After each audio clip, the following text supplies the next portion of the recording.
Welcome friends to Forex Levels. Today I will introduce you last most important component of open interest, that is volume. Volume की बहुत सी अकसाम हैं और इनका इस्तेमाल भी मुख्तलिफ मेथड में मुख्तलिफ तरीकों से बयान किया गया है, जैसे vertical volume, horizontal volume, bullish volume, bearish volume, delta volume, total volume और रिलेटिव वॉल्यूम वगैरह। अगर आपने ओपन इंटरेस्ट इस तरह सीखा है कि हमें ओपन इंटरेस्ट में डेली वॉल्यूम की कोई ख़ास ज़रूरत नहीं, तो ये वीडियो आपके लिए है।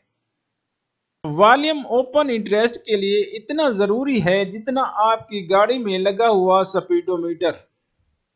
स्पीडोमीटर आपकी गाड़ी के रनिंग किलोमीटर्स को काउंट करता है, लेकिन एक अच्छा ड्राइवर इस स्पीडोमीटर को अपनी गाड़ी की वक्त पर मेंटेनेंस और पेट्रोल एवरेज के लिए भी इस्तेमाल करता है।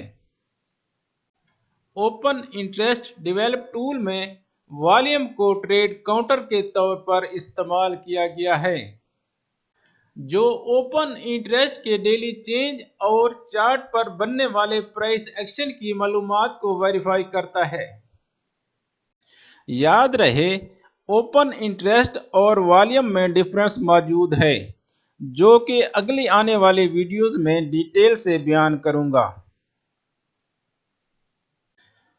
डेली वॉल्यूम को एनालाइज करने के लिए आपको वॉल्यूम एक्सपर्ट होने की ज़रूरत बिल्कुल नहीं है, क्योंकि इसमें ना तो हम रिलेटिव वॉल्यूम का इस्तेमाल करेंगे और ना ही हमें किसी बैंड की ज़रूरत होगी, बल्कि सिंपल वॉल्यूम को ओपन इंटरेस्ट और कैंडल के स्प्रेड से मैच करना होगा।